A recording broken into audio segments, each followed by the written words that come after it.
Welcome to the EQ Fit podcast. Our mission is to equip people to prosper in every aspect of their life.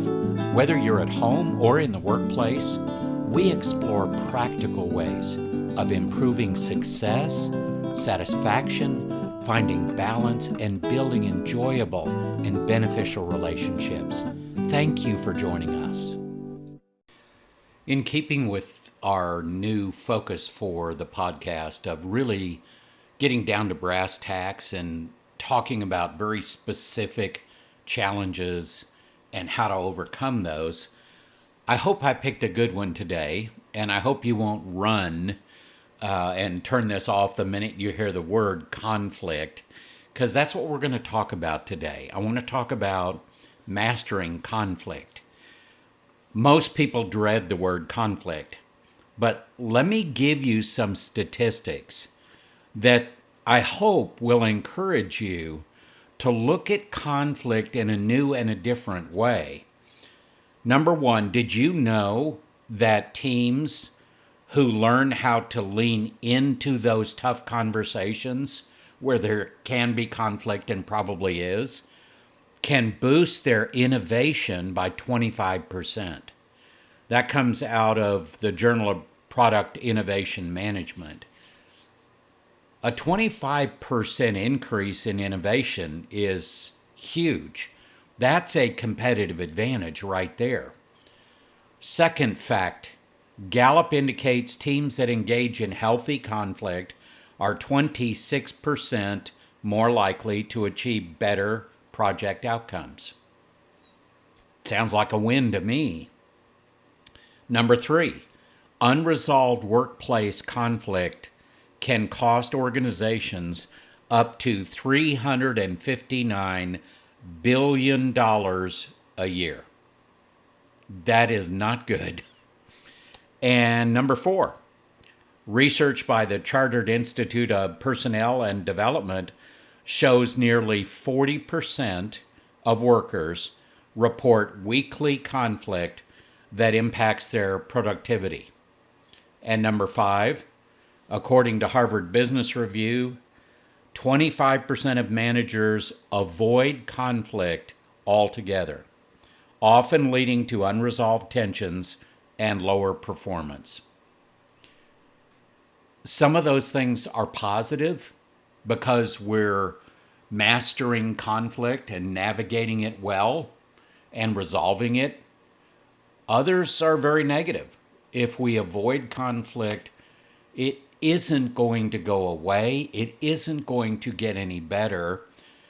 As a matter of fact, if you avoid conflict, you're literally putting a ceiling over how much productivity you can achieve. Because anything that's unresolved that way, and I see it in so many of the people I work with, my clients, where they just struggle with having those tough conversations because they see conflict as confrontation. Well, those statistics I just shared with you, that should be enough to change our mindset from avoidance to proactive resolution. Conflict doesn't need to be an obstacle. It can be the catalyst that propels a team to new heights of collaboration, creativity, and success. Okay, so how do we do that? Well, it has to start somewhere. And that somewhere is literally a mindset shift. Seeing conflict as an opportunity. So think reframing. If we can reframe conflict as growth. So what does that look like? Well, instead of treating conflict like a negative event, see it as an opportunity for problem solving and for improved processes. You know, I was talking to one of my clients last week about their upcoming annual evaluations. And I don't know about you, but pretty much everybody I know thinks that annual evaluations are just a formal setting for conflict. And I know it doesn't always have to be that way, and there are some organizations that do that very well. But if you're dealing with performance that is not up to standards and you want to see changes, can I give you a couple of secrets I've learned over the years? Number one, do away with the annual evaluation process. I understand there are organizations that have to have something in place. Here's what I'm saying. If you need to have an annual evaluation, do it. But don't leave it at that, because it is so typical for employees to walk into an annual evaluation and have their manager say, "Do you remember 10 months ago when you did this? Do you remember 7 months ago when you did this?" That's not helpful. Hopefully, we are taking care of those things very, very close to when they happen. And I have other episodes on building a culture of constructive feedback and redirecting performance. I've got other material that could help people on this, but the most effective way I have ever seen to give good feedback and to deal with conflict as it arises is keep it small. Don't let it get big. Don't let it get 7 or 8 months down the road. Deal with it immediately. Redirect when you need to redirect. Reinforce as much as possible. And do it on a weekly and a monthly basis with quarterly check-ins. That's one thing we can do to look at conflict in a new way. There is always going to be conflict in our lives and at work, but how we deal with it is going to be critical. That Harvard Business Review study, teams that view conflict as a platform for growth often foster higher levels of trust and collaboration in the long run. And isn't that what we want? Okay, second thing to focus on here. Leverage diverse perspectives.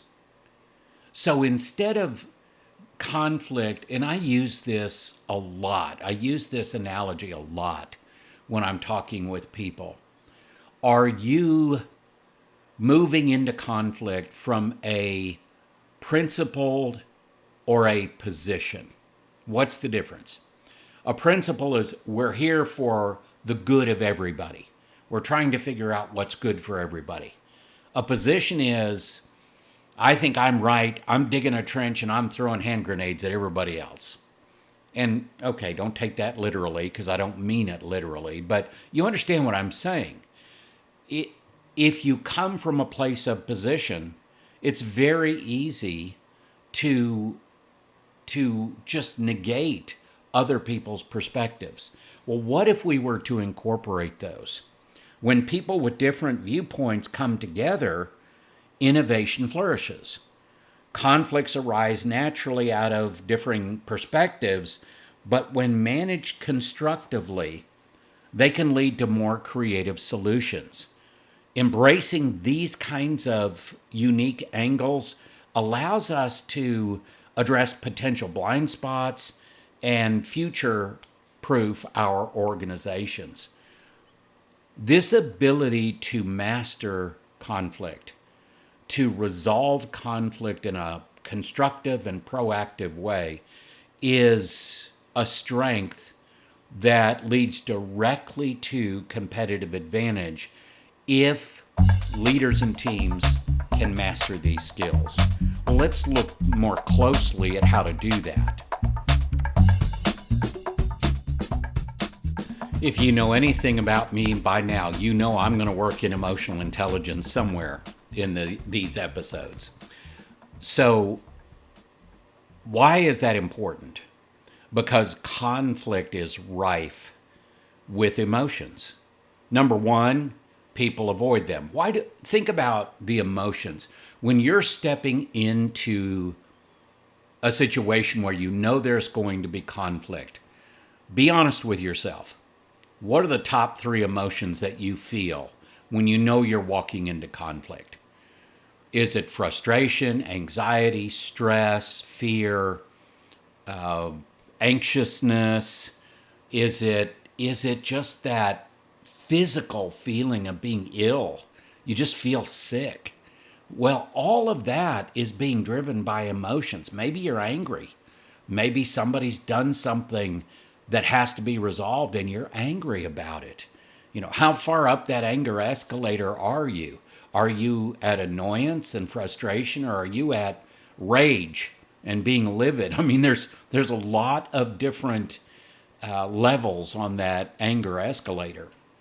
Again, if we understand the skills of emotional intelligence, we can then better deal with the emotional drivers beneath this conflict so that we can come out of it with a better outcome. So, Daniel Goleman's model of emotional intelligence has 5 domains, and those are the ones I'll talk about: self awareness, self regulation, motivation, empathy, and social skills. Each of these plays a vital role in helping people and team members, leaders, team members, whoever it is, to tackle conflict productively. And that's where we want to get to. Conflict is actually a very good thing. It's not a bad thing. We can learn more, do more, be more innovative, be more creative when we embrace conflict, not for the fight, not for the confrontation. And I know there may be some people out there, they enjoy that. I'm talking about embrace conflict as a chance to learn, to grow, to collaborate better, and to solve problems. So let's start with self-awareness. Why does it matter? Recognizing your emotions and triggers is the first step in managing them, what I call name it to tame it. If you are aware that specific words, actions, or circumstances cause you to stress or be frustrated, you can better navigate those tense moments. So how can we put that into some kind of practical methodology?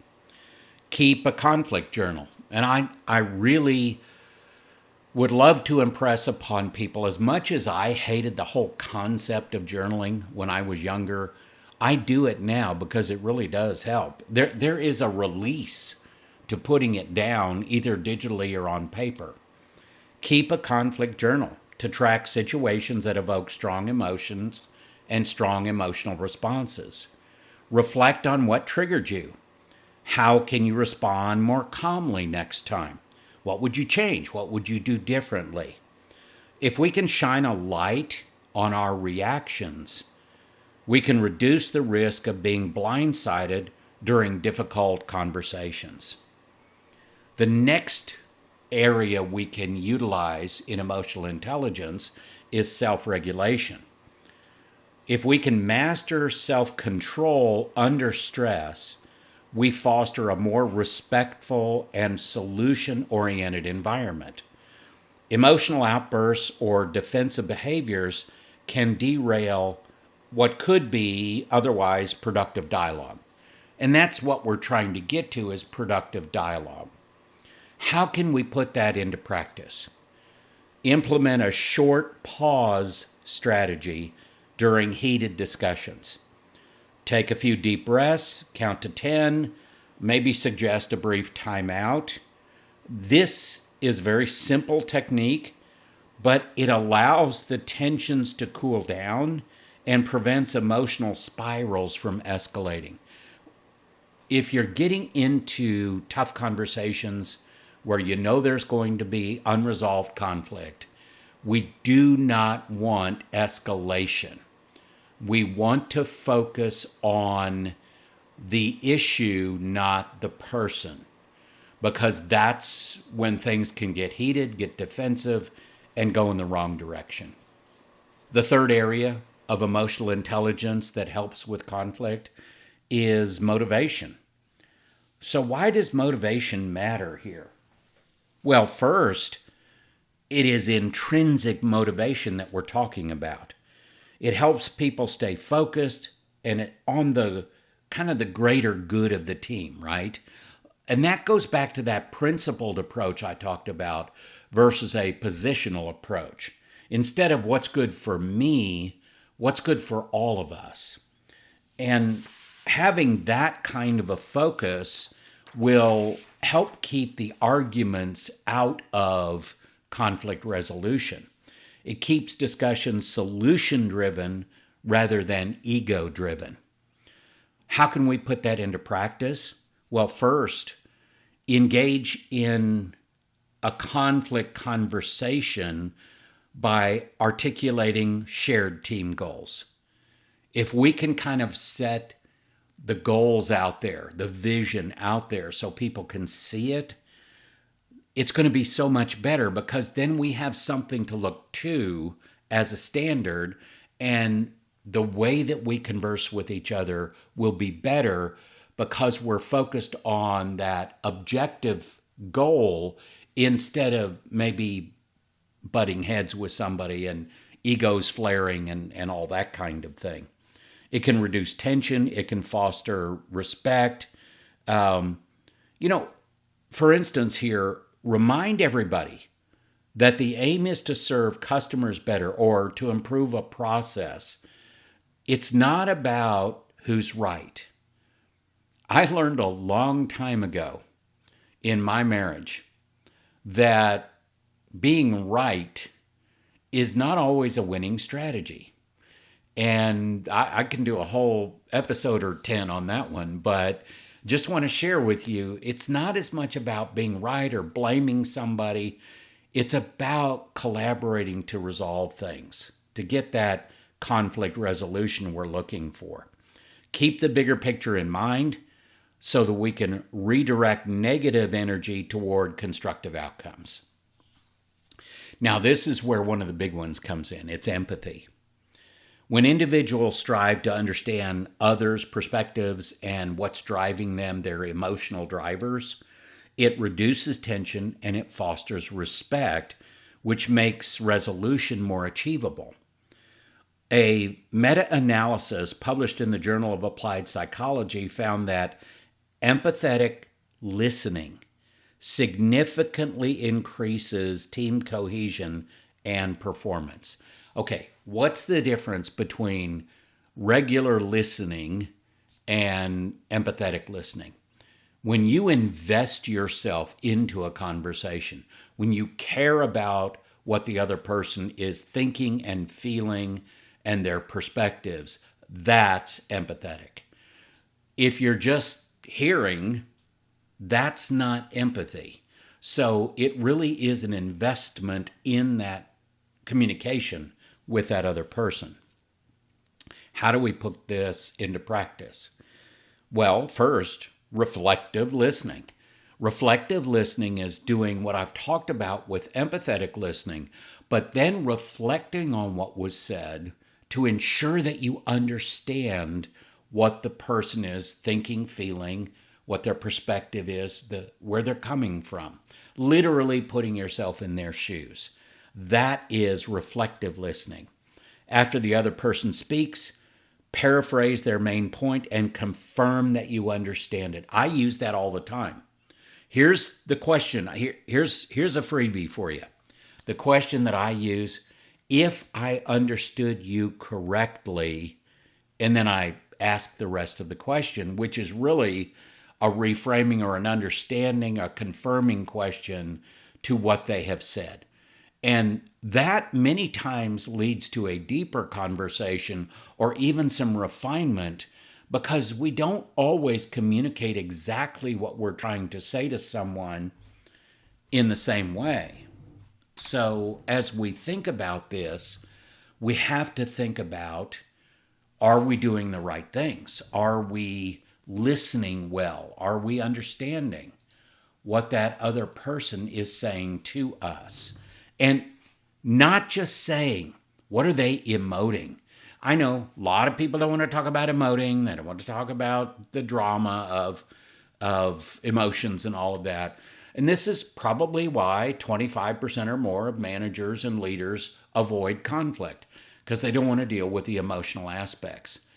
I guarantee you, though, it's not going to go away, and you need to. And empathy is a skill you can use so you don't get dragged down into the drama, but you navigate it, which is the whole point here. These are very practical ways to practice empathy for conflict resolution.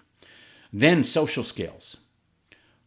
The ability to communicate effectively, build rapport, and resolve disputes is foundational to successful conflict resolution. Strong social skills help steer the conversation toward compromise and toward mutual benefit. And social skills are just all of those wonderful skills of communicating and interacting with other people. And how do we do that with respect? How do we build trust? How do we communicate effectively? What is our clarity of communication? Are we helping others understand things the way that we do? How do we do this?